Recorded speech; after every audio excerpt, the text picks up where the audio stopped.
Are you looking for the perfect bracelet for a loved one? Would your man be interested in a personalized keyring from his children? Are you looking for the best priced jewelry, whether it be a necklace, ring, earrings, bangle, or even more? Look no further than Crafted Arts. Crafted Arts is a local business based in Barry within the Vale of Glamorgan, and they have a range of all the perfect items you need. If it's for the perfect gift for an anniversary, or maybe it's for someone's birthday, maybe something for Christmas, or you wanted to give someone that perfect gift that will last a long time, Crafted Arts is the business for you. If you want to know more or see what they have in stock, then you can visit them locally at 29 High Street, Barry, Vale of Glamorgan, CF627EB, or you can go onto their website at www.craftedarts.co.uk. You could even email them at info@craftedarts.co.uk, or maybe just give them a call at 07789 94248. Trust me, it's worth it for the perfect gift.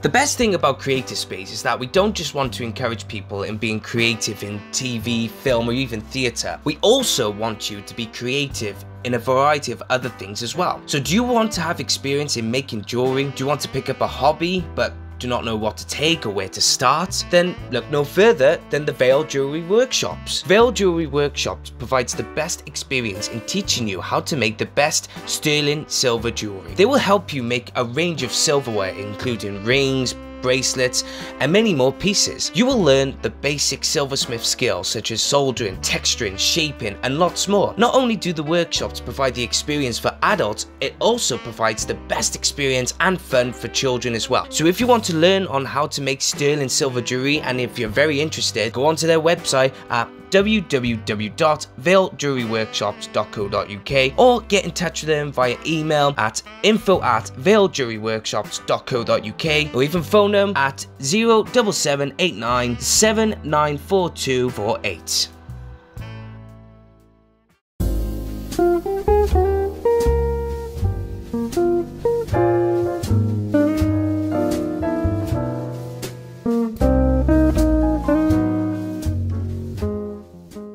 Hey guys, how's it going? And guess what?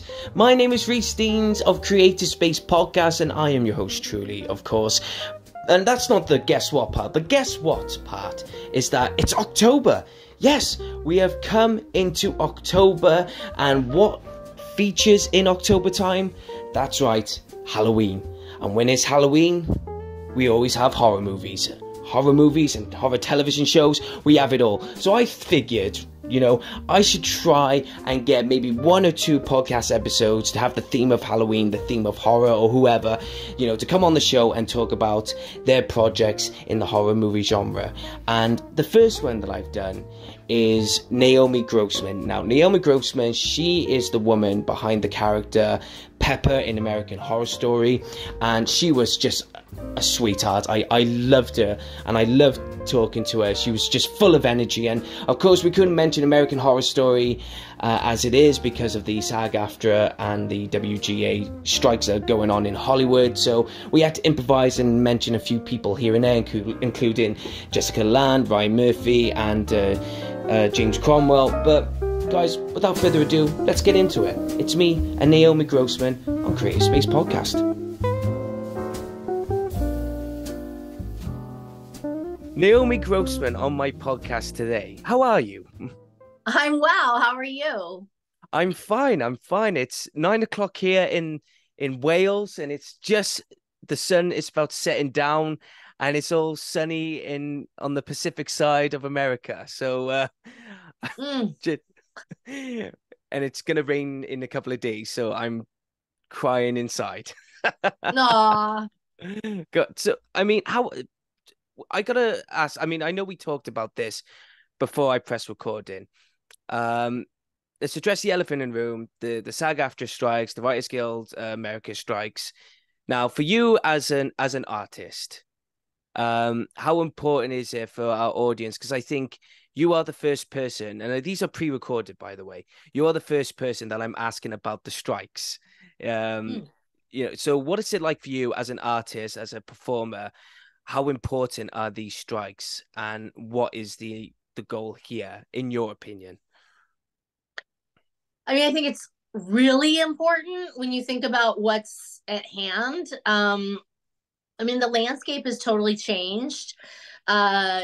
Streaming has changed everything in the way we consume television, uh, uh, work for television, are paid for television.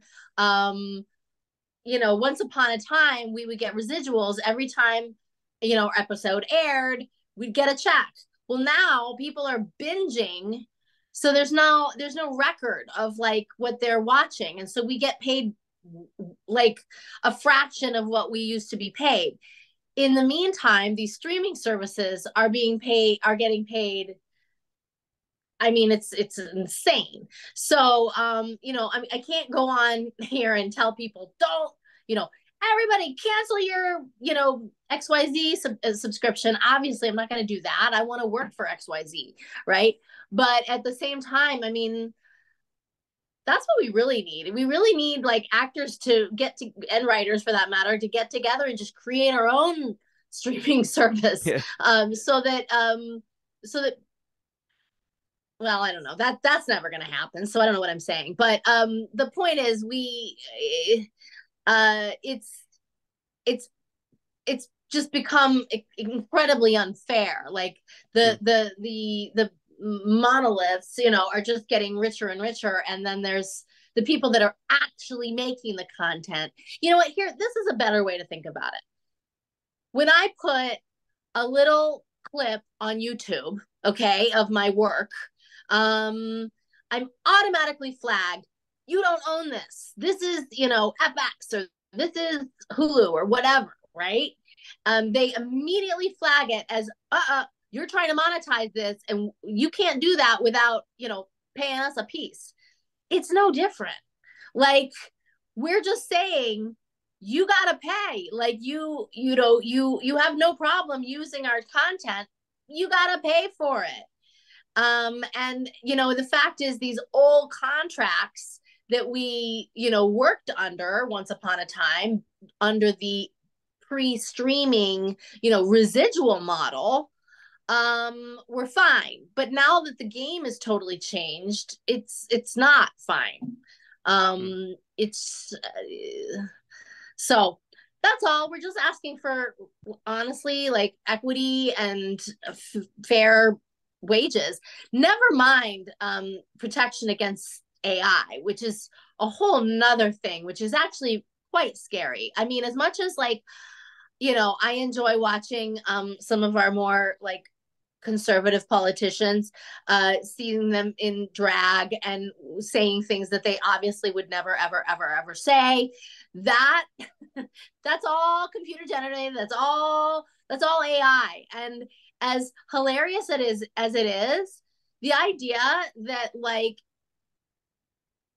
one of my characters might, like one of like I could come back and not even be involved in like, that's insane. The fact that my image could reappear on a screen, small or large, near you, without me even having a hand in it. I mean, that's not right.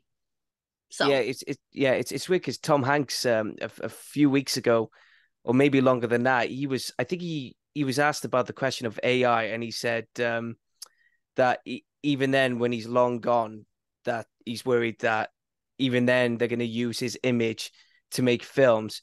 And he was saying they're never going to be the same because obviously he provides that human emotion magic touch, and a computer can never program a human touch or anything. And it's still scary, and it's still relevant to some of the films that were made in the 80s, not even the 80s, maybe even before then, the 70s, 60s, 70s, 80s, and 90s, all these films that came out all about artificial intelligence. And they're not far off. They're not even no, they're far off. not. I mean, when I think about it, it's the stuff of horror movies, honestly. I mean, I'm waiting to see like Tom Cruise battle like Tom Cruise, you know what I mean? Like, which one is real? Like, I feel like if this movie hasn't been made already, it needs to be. Yeah. Or yeah. I mean, it's much more entertaining as a movie as it is actual real life. It's quite frightening in real life when you think about it. Mm. Are you a massive fan of the horror genre then? Are you a huge fan, would you say? Um, Listen, I know huge fans, and they're like a whole nother level. Um, I'm not gonna say I'm not a fan, because I am, but I'm more just a fan of good stories, Mm, and I wouldn't say that good stories are necessarily horror in the mm, horror genre, or vice versa. Like all horror genre are not good stories. Like I've seen some horrible horror movies and I've seen some wonderful ones. So I'm reluctant to say that like I just love all horror. I don't. But I love a good story, and there's been some amazing horror films out there. I will say, horror fans are among the most um well, loyal that there are. I mean, you can see I'm in a room just like covered floorboard to ceiling in fan art. I mean, they're by far the most um, uh, passionate, would you say? passionate. Yes, absolutely, and creative. I mean, my goodness, like I've never just like I said, I would say if there were a genre, I tend to really gear towards it's sketch comedy. Like Mm. Borat is my favorite movie, just as an example. But I've never like sat down to draw Sacha Baron Cohen. Like that wouldn't even occur to me. Um, but I sometimes joke that I like slipped and fell down this horror hole. But it's great. Like I'm hardly gonna bite the hand that feeds me. Like I really they love me and I love them in return. Um, and yeah, like I said, I can rattle off at least 10 fantastic horror films. And then probably another 10 that I really didn't like. And it's all because like, they have great story, great character, great character, great stories come in all shapes and sizes. And it's not mutually exclusive to any one genre. So where did you start off then? When did your career started to become come to fruition? I would say, I mean, I got my Screen Actors Guild card on my 15th birthday, living in Denver, Colorado, working on a television show called Father Dowling Mysteries.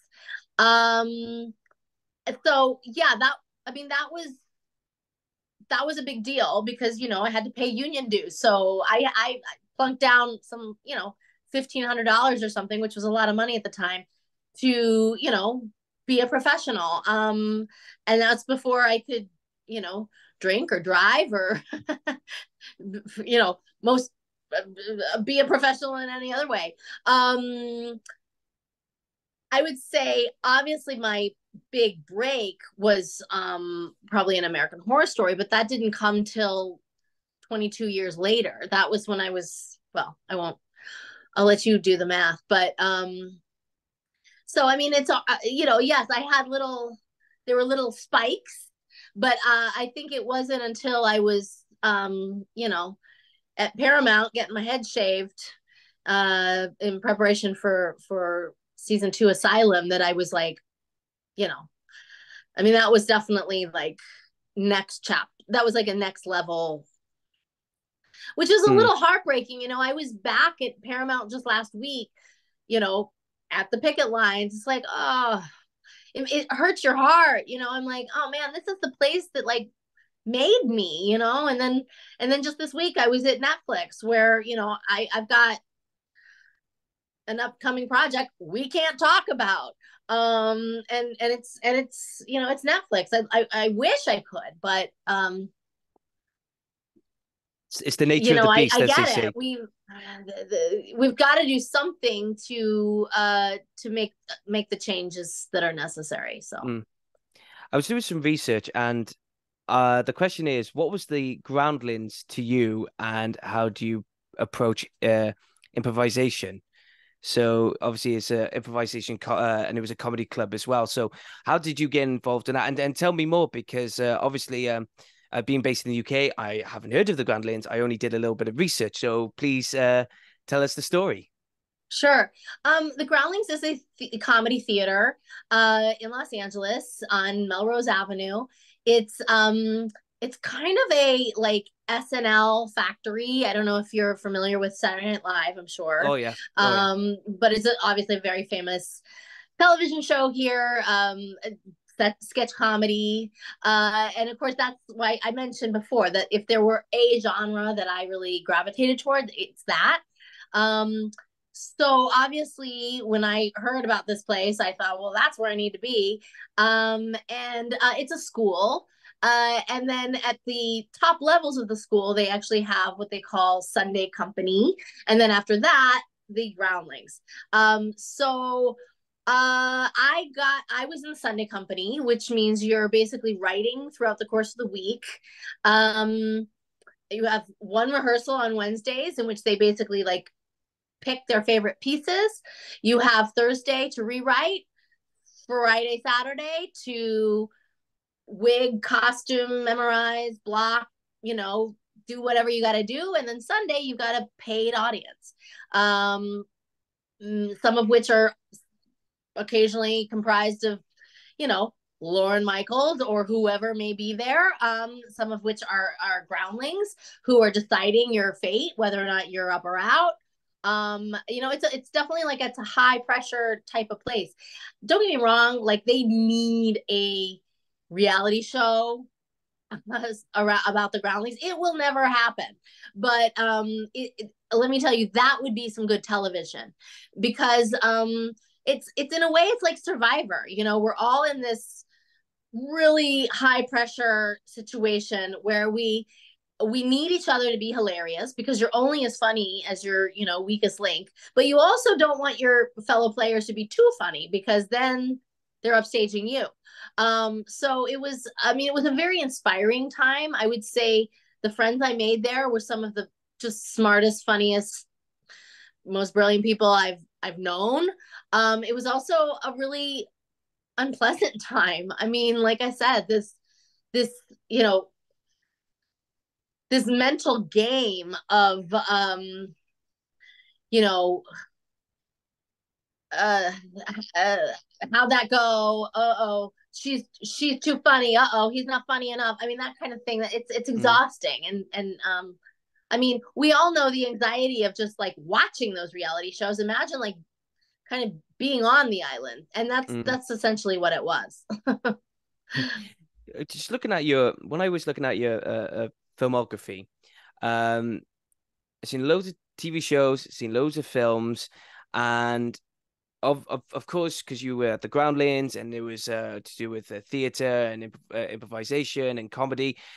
Was there ever a time that you considered going into theater in New York or theater in Los Angeles, anywhere, just to try it out a little bit more and somewhat become fluid with what you can do in your profession? Sure. I did spend a very brief moment flirting with New York. Um, you know, I'm from the West. I'm from Denver, which is, you know, this side of the country anyway. So, you know, I think unlike a lot of my colleagues in Chicago at Northwestern, a lot of them had come from the East Coast. So New York was sort of a obvious next step. Whereas for me, I think Los Angeles was a more obvious next step. Um, Also, you know, it's always 7 degrees and sunny here. Also, your money goes a whole lot further, or at least it did at one time. Also, my boyfriend right out of college had moved here. So there were just a lot of reasons why I went west. Um, and when I realized just how hard this business is, it occurred to me that maybe I'd picked the wrong coast and that maybe I needed to be doing theater instead. So I thought about it. I went to New York and I mean, I've been many times, but I really kind of look look looked at it in a whole new way and realized that I feel like it would have been a, like it's just a different set of problems. Like I don't think it was going to solve my problem. It was just going to create new ones. Mm. I was going to have to find a way to get my groceries up 5 flights of stairs. You know what I mean? I was going to have to like there was just a whole nother level like of problems really. So I kind of stuck it out here in LA, and I'm definitely not sorry. A lot of my thespian friends in New York and finally made their way out here. I think realizing some of the things that I mentioned earlier. That said, I really don't feel like I have to choose. I mean, my new one woman show, American Horror Story, is going to be in New York in January. So, you're saying this like, oh, you had to choose theater over film. No, I can do both. Like, I mean, honestly, I prefer theater as far as the work.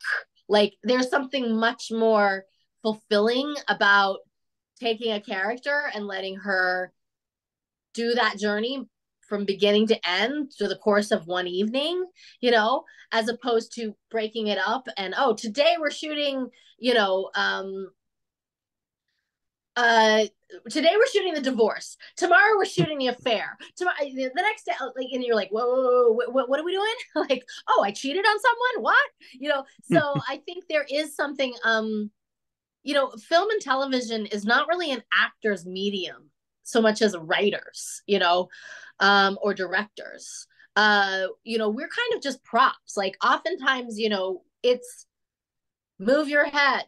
We're doing the same work that an inanimate inanimate object could do half the time. Whereas in theater, there's nothing to look at if it's not the actors. You know what I Mm. mean? Like, there may be projections or but for the most part,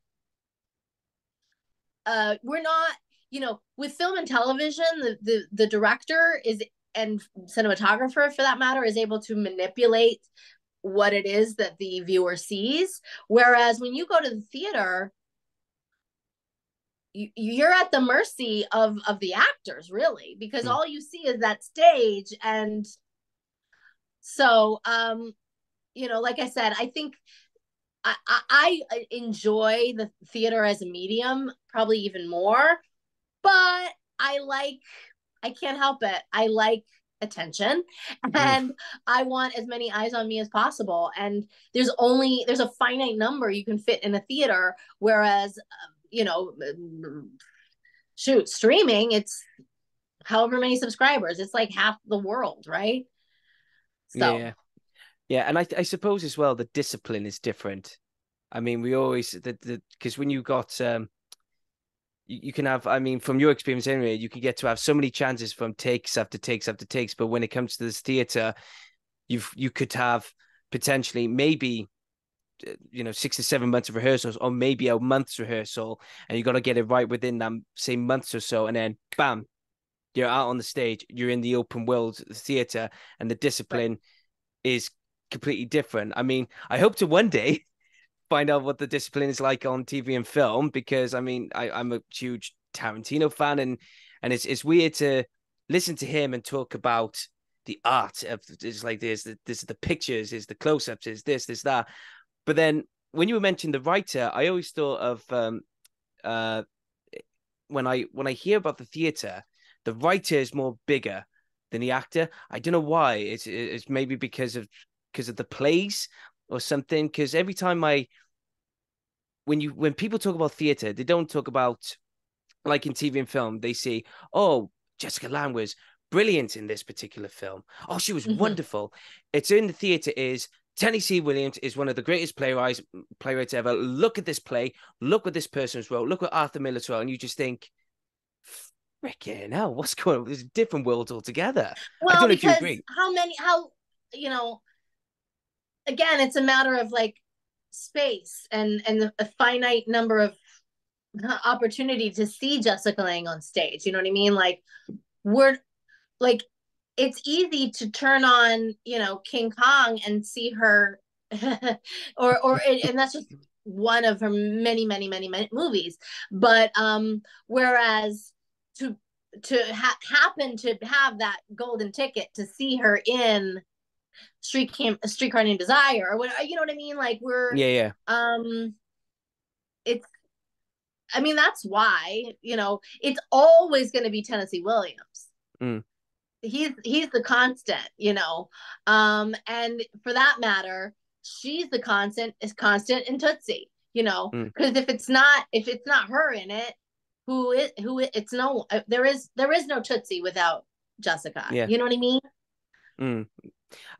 Just going on to Jessica Lange then, what was it like working with her? Because that must have been surreal in a sense, because I mean, Academy Award winning actress, a heavyweight in Hollywood and etc. I mean, I don't know about you, but if I was to walk onto the sound stage, any set, and see her in the present, I'd be going, shit.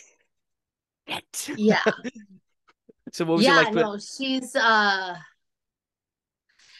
it's one of those things where, it's all a game. It's just like I was talking about at Groundlings. It was a much smaller level, but it's so much of it is mental. Like you can really lose yourself if you're like, it's Jessica.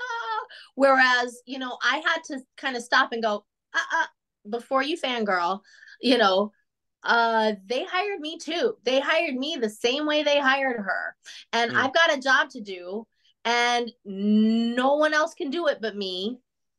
And so, or rather, I suppose they could recast me, but I don't want that to happen. So I need to do as good Back of a off, possible bitch, job as can be done. So, Yeah. and I can't possibly do that job and sit here and fangirl about Jessica Lange. You know what I mean? So I think that's the thing that kind of kept me grounded through all that, because yeah, it's easy to just spiral into like, I'm not worthy, but it's like, no, I am worthy. Actually, I was cast in this role because they knew that I could handle it. So I need to handle it. Did you learn anything from her? From Oh my any? God. Yes. Yeah. I mean, the every day working with her is like, it's like a master class. Mm. Yeah,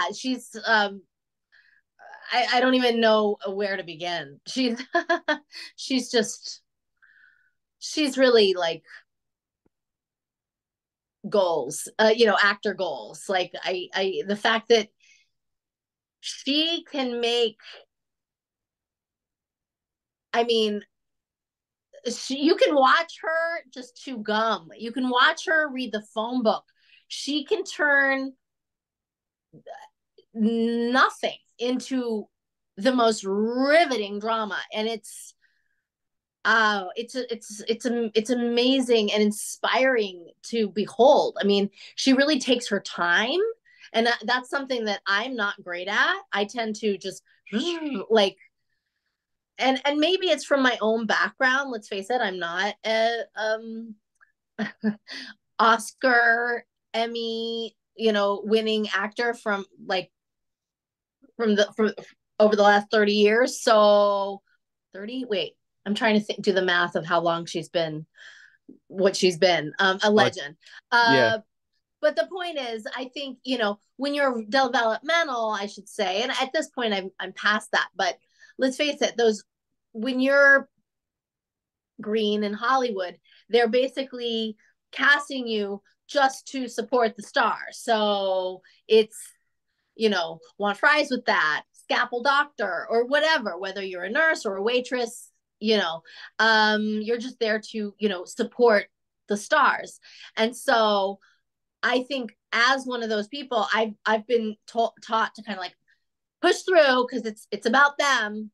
And so I haven't always had opportunity to really, you know, masticate my dialogue the way she does. And I mean, it's a thing to behold. You know, I mean, don't get me wrong, Pepper, which of course I'm not supposed to talk about, but you know, that was a good example of a role that they in you know, they endowed on a sort of a smaller you know, developmental actor, for lack of a better word. And yet they, you know, they gave me a fair amount of screen time given, which was I'm very appreciative of. I mean, I have a career for it. So, but anyway, I do hope that, you know, as my career advances, that I will have more opportunities like that, because I mean, she's really, she's the master. She shows you how it's done. Mm. That was my fiance's question done now. Now this is my one, because this actor I'm going to mention is obviously James Cromwell. And how tall is he actually? Well, he's very tall and I'm very Yeah. short. So you don't use feet there, do you? Feet in terms of, oh yeah, Like we use feet. Yeah, five we use feet? feet. Yeah, You yeah, do? we use, yeah. Oh, Um, okay. I get confused.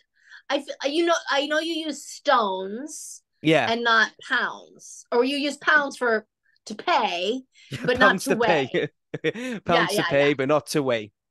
Right. That's yeah. Um, no, he is, I would say in feet, he's probably 6'5". And I Yeah. like to joke that I'm 5 feet of fun. I'm probably more like 5'1", but 5 feet of fun trips off the tongue Yeah. a little better. So, but yeah, I mean, those scenes with him, I mean, I'm like, he's really, I mean, he's very tall. And, you know, Yeah. that's a thing in Hollywood. We joke about, you know, Tom Cruise and all these actors who are so short, but a lot of actors are much shorter than you would ever imagine. Mm. And And him it, as a you know, yeah, it's good go on. for me, and that like Yeah. I can kind of be paired with any leading man, because you know, I'm not going to make anyone not look macho. Yeah. You know, but occasionally I have worked, I've worked where they put me on you know, what do you call it, apple box, Yeah. because, and this is not even just with men, with women as well. I've worked with like women who are a full foot taller than me, and it just looks ridiculous, especially if I'm trying to intimidate them and they're towering over me. Um, so it's funny in Hollywood. But then sometimes I've been cast just for my height. In fact, sometimes I wonder if this little lady wasn't that, because when I did audition, it was me and like a sea of little people. So it does make you wonder if maybe, you know, sometimes it helps you, sometimes it hurts. Mm. Yeah, I mean, you know, every now and then I'll get that commercial call where it's like exceptionally small woman with an insanely tall man, and I'm like, oh, okay, well, yep, I know why I got this one. Are you looking for the perfect bracelet for a loved one? Would your man be interested in a personalised keyring from his children? Are you looking for the best priced jewellery, whether it be a necklace, ring, earrings, bangle or even more? Look no further than Crafted Arts. Crafted Arts is a local business based in Barry within the Vale of Glamorgan, and they have a range of all the perfect items you need. If it's for the perfect gift for an anniversary, or maybe it's for someone's birthday, maybe something for Christmas, or you wanted to give someone that perfect gift that will last a long time, Crafted Arts is the business for you. If you want to know more or see what they have in stock, then you can visit them locally at 29 High Street, Barry, Vale of Glamorgan, CF627EB, or you can go onto their website at www.craftedarts.co.uk. You could even email them at info@craftedarts.co.uk, or maybe just give them a call at 07789 94248. Trust me, it's worth it for the perfect gift. The best thing about Creative Space is that we don't just want to encourage people in being creative in TV, film or even theatre. We also want you to be creative in a variety of other things as well. So do you want to have experience in making jewellery? Do you want to pick up a hobby but do not know what to take or where to start, then look no further than the Veil Jewelry Workshops. Veil Jewelry Workshops provides the best experience in teaching you how to make the best sterling silver jewelry. They will help you make a range of silverware, including rings, bracelets, and many more pieces. You will learn the basic silversmith skills such as soldering, texturing, shaping, and lots more. Not only do the workshops provide the experience for adults, it also provides the best experience and fun for children as well. So if you want to learn on how to make sterling silver jewelry, and if you're very interested, go onto their website at www.veiljewelryworkshops.co.uk or get in touch with them via email at info@veiljewelryworkshops.co.uk or even phone them at 07789 794248. Just going back on James Cromwell, then was he a pleasure to work with on the set? Because obviously you get that cliche in films, theatre. The one who always plays the villain is always the nicest person to be around off set. Yeah, he really is the nicest too. I mean, it was sort of funny to me that he won the Emmy for most best supporting actor that season, and yet he was the most supportive. I remember at one point when we were shooting all that, he actually said, you know, if you turn your head on this line, I can't remember what exactly it was, but he was basically giving me a tip, which not only helped me, but was meant taking camera time away from him. So, I mean, I was very thankful, but a more selfish actor would never have revealed such a little, you know, tidbit. They keep it to themselves and keep the camera time.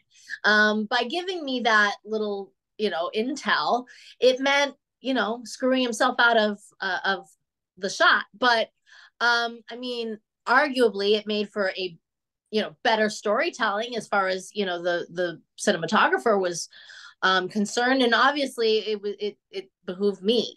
But again, that's what I mean by most supportive. Like, most people just wouldn't even, they just shut up about stuff like that. Oh yeah. So he's really, I mean, he's such a great guy, and you know, he's very active in animal rights. You know, he's vegan, all that. He's I mean, his story is so inspiring. You know, he's like, Babe was one of his first gigs, and he was, I don't even know how old. Yeah, and that was his first and only nomination as well for Babe. Yeah, which I did. No one when you think of that film, you just think, no, that can't be up for Oscars, and it was, and he get the nomination. But that was the first film I ever saw him in, and then it just. I think it was one of the first films he was ever in. Like, I mean, I apologize. You sort of broadsided me with that questions about him, because I haven't done my research lately, but yeah, if I recall, I mean, he was definitely like a late bloomer as far as, I think, I want to say he had a whole nother life, a whole different career, independent of Hollywood. Yeah. And it's funny because we're the, it's like he played Prince Philip as well, the Duke of Edinburgh in The Queen, and the way he performed, and I'm thinking, I thought he was a British actor at one point because it's so convincing, and I was like, you must be. And when they found out I was American, it's like, but then again, it just goes to show, if you're that good, if you can do that, you're that good of an actor, then by all means, cast him as many more in the future and everything, because I highly rate him. That's why I had to ask him, because I really highly rate. And I think he's very underrated as well. Very underrated. Yeah. In my opinion, yeah. In a while, and you know, I never know why is that, but yeah, he's a great guy. And that's impressive, because you know, every now and then I'll speak to a Brit and embarrass myself with my horrible British accent, which I think sounds totally authentic, but then they're like, you sound ridiculous. I think there's this idea with Americans that as long as we sound posh, it's British, but it's different, you know. Yeah. Like, I'll ask not you all this then. Yeah. Brits are the queen, you know? Yeah, yeah. I'll ask you this then. If you're listening to me now, what kind of accent would you say this is then? Well, no, I mean, well, first of all, you've already outed yourself as being Yeah. at least in Wales. Yeah. I'm going to assume you are from Wales. Yes. A, a, So, a very proud Welshman in okay, so retrospect. see, there you go. Plus, Wales is one of the, yeah, that's not fair. I've never been to Ireland and I've never been to Wales, but I've been to England, I've been to Scotland. Is there anything more to the UK? Northern Ireland. There's a Northern Ireland. Okay, well, yeah, I counted that as Ireland, which that's a whole other question that I probably shouldn't do. That's yeah. but It's cut. all the You're gonna it's edit that for me yeah, yeah. I'll edit that for you. It's so hey, I don't get mistakes like happen. canceled in Northern Ireland. I guess I just No, meant like trust me. I mean, don't get me wrong. From the my experience, yeah, Irish Isle. All right. yeah. Yeah. It, So I'm only half versed in what is Britain, yeah. and therefore yeah, your accent sounds like one I've never heard before. I mean, I've heard it before. I've just not been there. Yeah, no, That's it's not an fine. accent I've gone outside and heard everyone sound like. Does that Yeah. make sense? No, yeah, that's Like absolutely when I fine. hear someone from London or even Manchester or Edinburgh, I immediately it takes me back. I'm like, oh, I remember Mm. being at the whatever, you name it. Oh yeah. Whereas your accent is not wait, it's taking me what was that movie? I guess we're not supposed to talk about movies now either. Mm. Um the Banshees of Inisherin. Oh yeah, yeah. Wasn't that Welsh? Nope, it was Irish. Oh, Irish. Damn them. Yes. I gotta say though, the Irish really they have some now those are some great dramatists. Mm. I remember being in Edinburgh doing one of my one woman shows for the festival there. And the Druids, I want to say, was this very famous Irish company that was doing some of the most avant garde, brilliant theater. And so, yes, it goes to show that the Banshees would be from there. I'm Yeah. sorry it's not from Wales, but they also sounded kind of funny to me. Maybe that's Yeah. why I'm. Whenever I have, I mean, I've only been to America once, and I've been to Florida, and this is going back a good few years ago, and I was only there for 2 weeks, and I remember speaking with. Now, don't get me wrong, I look back now, and maybe I shouldn't have reacted the way I should have, but it's always the comparisons. The only pet peeve that not all Welsh, but some Welsh do have towards the English is when they're compared to when Welsh people are compared to the English. It's like a oh do not compare me. I don't know if it's the same with because I've spoken to one Canadian who said don't call me American. I'm Canadian, and it's like oh it's the pet peeve. But I was in Florida and someone said, "Oh my God, I love your accent. Where are you from?" And I just went, "Oh, I'm from Wales." And he went, "Oh, Wales, is that in England?" And I just went, "Get." And I started speaking Welsh. I was like, "Tuts back and I just went, and I only because I was learning Welsh, so I just blurted out, and I shouldn't have said it, but it's just.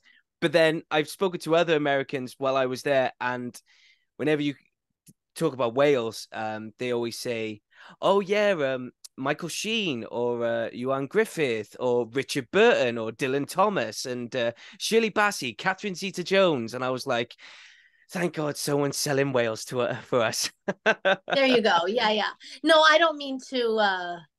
It's true. Americans can be very, very ignorant, Mm. So, but that goes It's part and that happens in parcel. all cultures, Yeah, in all, we're, there's we're we're idiots awful for it as well. everywhere. Yeah, There we're happen to awful for be it. probably more in Florida than just kidding.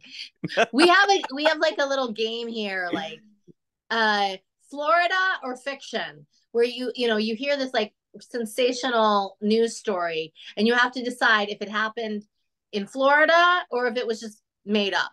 And invariably the most insane happened in Florida for whatever reason. It's a thing. I don't know why. It could have been the same for us in the UK. We've heard, oh, did this happen in Wales, or that happened in England, this happened in Scotland, and this happened in Ireland. Right. And yeah, we're the same as well. There are some ignorance because it's like we funny enough. I mean, when I work, we get a lot of Americans coming into the shop when they're on vacation or on holiday, and they, in all fairness to them, it's sometimes you feel bad because sometimes there's a lot of Americans who want to learn other cultures, and sometimes when a mistake happens where not like misinformation or anything like that, but when they just get it wrong accidentally, and then some people's reactions go, no, it's not like that. It's not. It's like, come on, you're not helping yourself by reacting that way. Just help a guy out or help a gal out, you know, because right. Yeah, it's because at the end of the day, you know, they're gonna go back, the family or so on. It's gonna go back to America and go, oh, you know, I've experienced something there. So come on, It's true. It's true. I yeah, feel, um, I was an exchange student in high school in Argentina, and I really did feel it's sort of like responsibility, like, oh, if they're only meeting one American, well, then I need to like be my best self, show, represent, yeah, properly. And I feel that way too. And when I go to Comic Cons, I'm like, in some cases, I'm like the first famous person someone's ever met. So I need to like be nice and, yeah, yeah. like, Well, because last thing yeah, I want is them to walk, go home and badmouth and then all of a sudden, like, all celebrities are no, I mean that it's important. yeah, It's important yeah. to. Because I think when you mention Argentina, there is down south, further south in Argentina, in Patagonia, there is a Welsh community. Oh Uh, yeah. yeah, a proper Welsh community, and there's a lot of pride in that. And I've always been meaning to go to Patagonia to have a look at the Welsh communities because I'm actually currently writing a project which hopefully will one day be something that is like a Western in South Argentina. Oh wow, Yeah. cool. Yeah, So I mean, you're definitely aware of that when you're there. Like when you open the phone book, it's like the names are Spanish, Italian, Welsh, yeah, Jewish, like all these like definitely like ethnic names. Um, and then, and occasionally some, the more standard, uh, I mean, the names that you'll find in the rest of, South America, but Argentina, you'll find there's definitely like an inordinate amount of, other European, ancestry. Um, yeah, it's an interesting place. I love it, highly recommend it. Now that I think about it, when I did like a 23andMe or whatever it was when I spat into a tube, I remember it coming back with like a percentage Welsh. mm. Oh, So even I'm a little bit loves it. Welsh. Oh, Yeah. there we go. Gotta look that up now. Gotta look that up Yeah, now. You yeah. gotta. I mean, I want to say it was my mom's mother's side was definitely very English, like Northern European, um, Swedish, Norwegian, Welsh, English. Mm. And then I want to say my dad's side was more like Lithuanian and Jewish and German. And I mean, I'm definitely like thoroughbred European. There's no I mean, I'm a mutt as all as they come, but it's all very, Eurocentric. Intriguing. I was almost surprised that I didn't have like some Argentinian in me because I was like, but I'm Argentinian at heart anyway.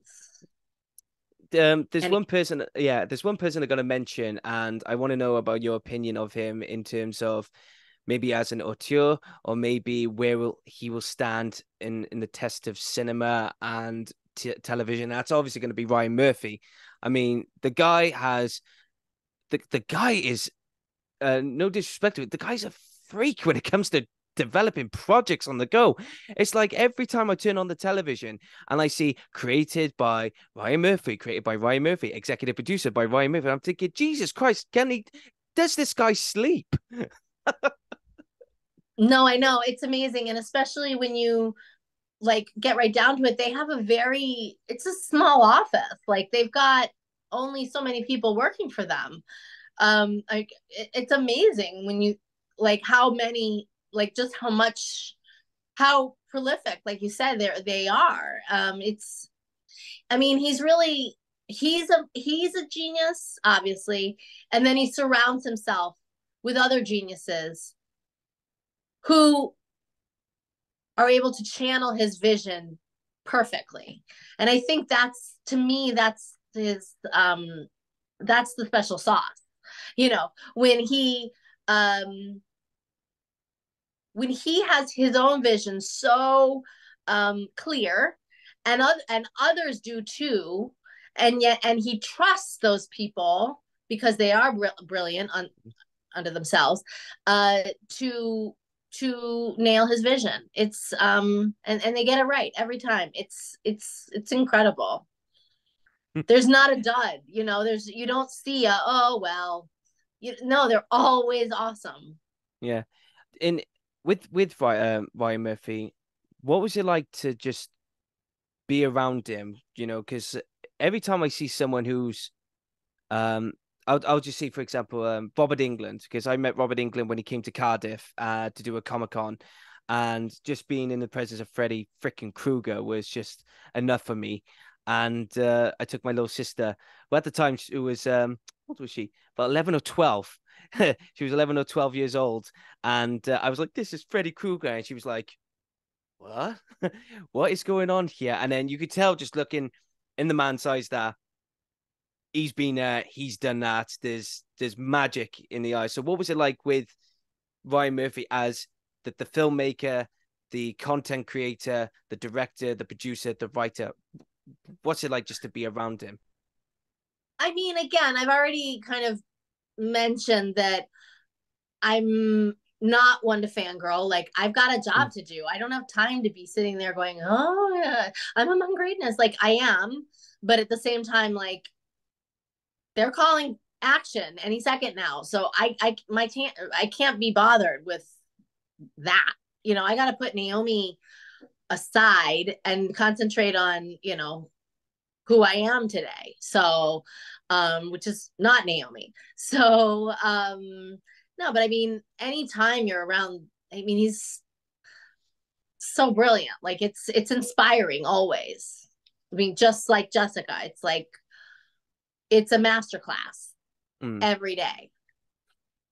Couple of last questions for you then, Naomi, and thank you again for taking the time to speak to me on the podcast. I really do appreciate it. Now, this one here is, I should have asked at the very beginning, and it's where you are today, through hard work, determination, etc. If someone comes up to you and says, Naomi, I want to be an actress, or Naomi, I want to be an actor, right? What is the advice that you give to that someone? You may have this question all the time, but what is the advice you give? Okay, sorry, you did break up for just a moment there. Is the advice you're just talking about just anybody, or is this a aspiring actor Yeah, or aspiring actor or okay, actress. got it. Well, I would definitely say I would want to find out whether they love it and what it is that they love. Because if they're seduced by this idea of being famous, or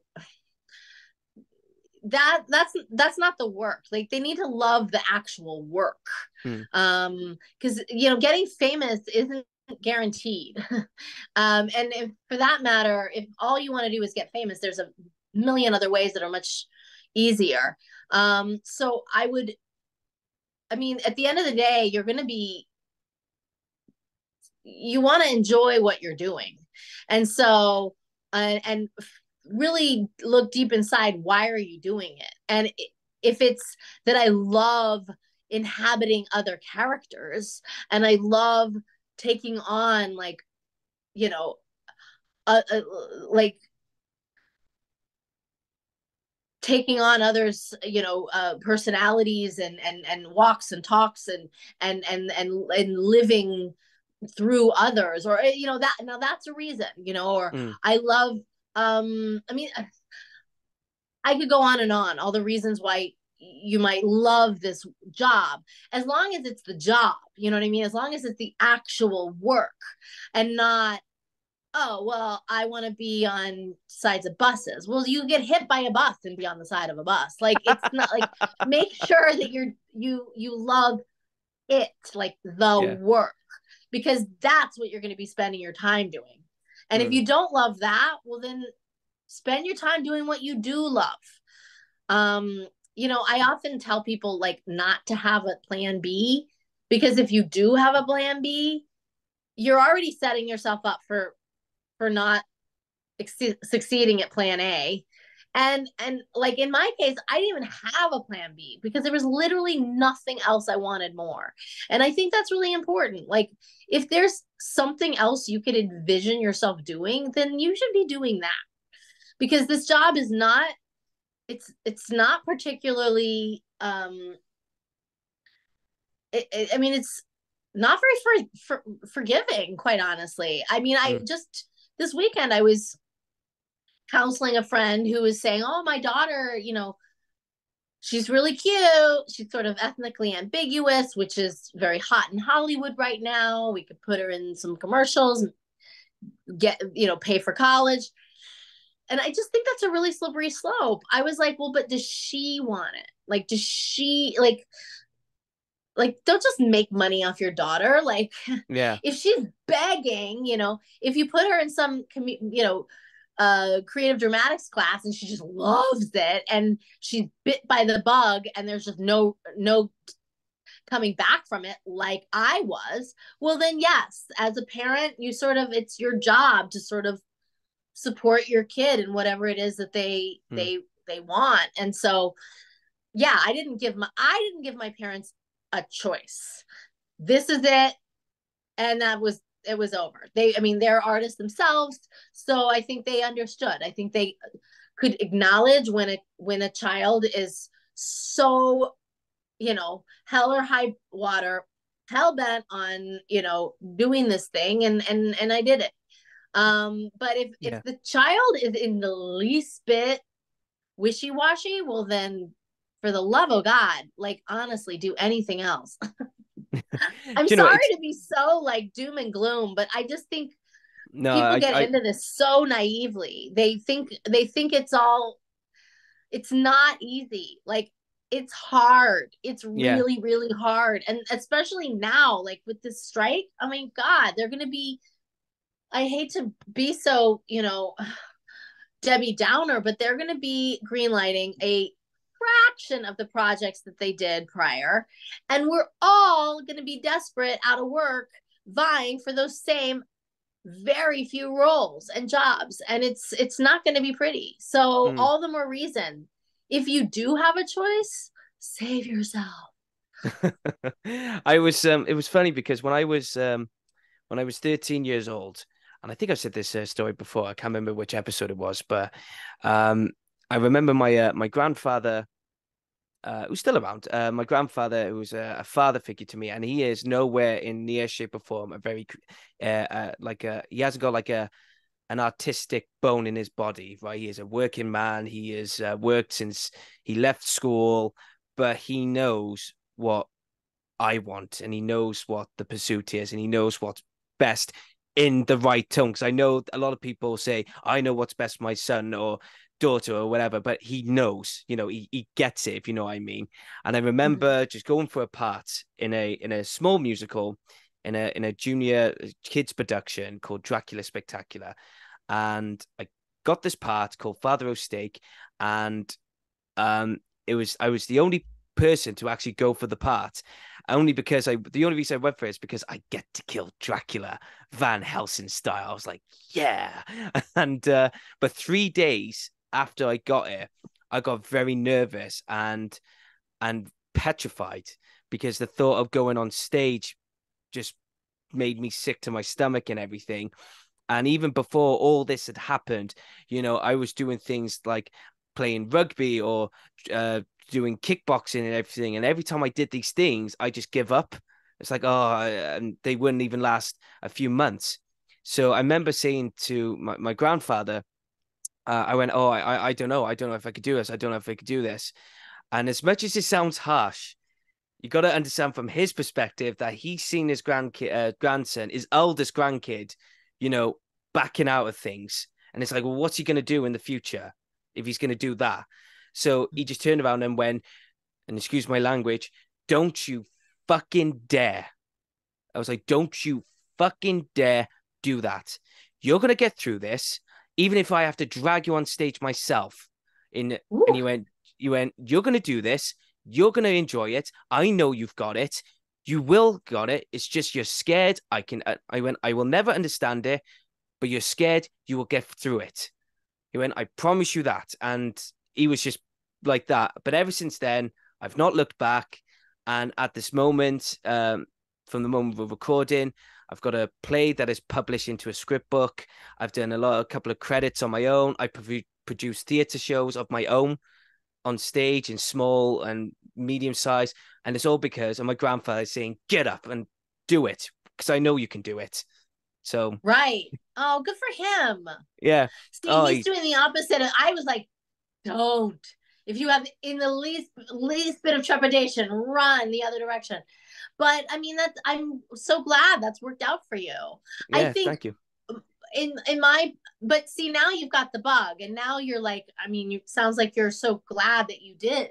But there's pride it's a crazy thing. And I think, sometimes we do things because we feel like we have to, like, oh, grandpa pushed me. And I think it is important to listen to yourself, and to thine own self be true. And if you lose the love, if you stopped, if you lose the love, well, then I think it's important to be okay with walking away, I guess. Yeah. And it's so because it's like good I said, yeah. I was not okay with it. Like when I right around that time when I went to New York and sort of was like looking at New York, like maybe that's where I'm meant to be. Like it occurred to me, I was like, well, what if I'm not supposed to be any of these places? What if I'm not even supposed to be on stage? What if don't belong in front of the camera? And that was such a scary thing for me. And because pride, like I just wasn't willing to even face, even return home to, all those kids in high school that just assumed I'd gone on to be, a thespian, because that's all I ever talked about. To go back with my tail between my legs saying, oh yeah, I'm a real estate agent or whatever.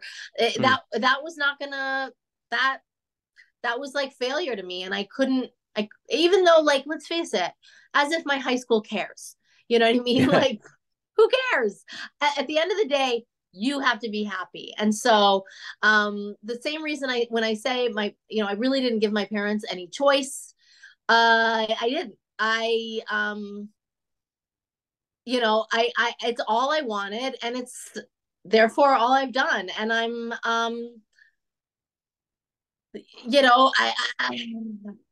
wouldn't have, I can't say like in retrospect I would have done it any other way, because it never even occurred to me to do it any other way. So yeah. But I am a really big proponent in sort of like, to thine own self be true. It sounds like you're living your truth. This is your best life, and live it.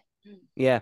And it's also funny as well, because I got my one man play happening next week, which will be happening because by the time this is released, it will be gone by then. But it's good because the same grandfather just built me a set for the play. you know, with the, obviously I helped him. Obviously he's 74 years old, but he still went out in the garage, and still built me these frames and this wall and the levels and everything, because he believes in me, you know. And I think that's another thing as well. If you got people that, especially family members, that believe in you, then for you know, by all, it's not. I know it's like a cliche. It's like, yeah, there's people who believe in you, but you got to believe in yourself, you know, which I Yes, do. absolutely. Yeah, which I do. I always believe that I'm gonna get there, come hell or high water, right? But it's always great to have your role models and heroes go, come on, I'll help you get there. Come on, come Yeah, on, yeah, yeah. Of get out of the course. house. Yeah, for sure. Yeah. Last question then. And I always ask this question to all my guests. How do you look back on your career so far? Oh, I think I've just begun, really.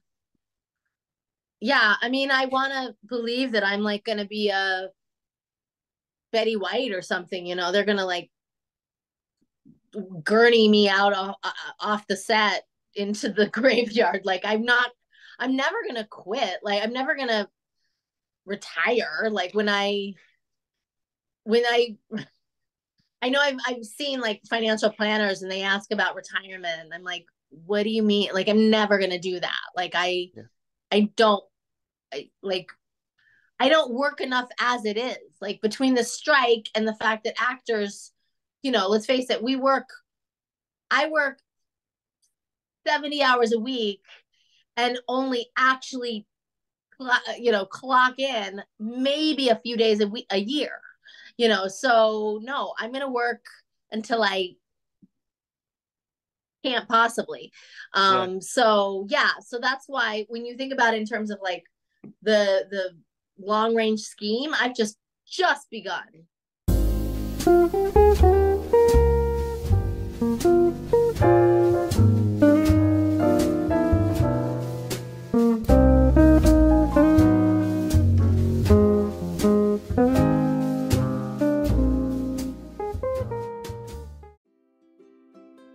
Are you looking for the perfect bracelet for a loved one? Would your man be interested in a personalised keyring from his children? Are you looking for the best priced jewellery, whether it be a necklace, ring, earrings, bangle or even more? Look no further than Crafted Arts. Crafted Arts is a local business based in Barry within the Vale of Glamorgan, and they have a range of all the perfect items you need. If it's for the perfect gift for an anniversary, or maybe it's for someone's birthday, maybe something for Christmas, or you wanted to give someone that perfect gift that will last a long time, Crafted Arts is the business for you. If you want to know more or see what they have in stock, then you can visit them locally at 29 High Street, Barry, Vale of Glamorgan, CF627EB, or you can go onto their website at www.craftedarts.co.uk. You could even email them at info@craftedarts.co.uk, or maybe just give them a call at 07789 94248. Trust me, it's worth it for the perfect gift.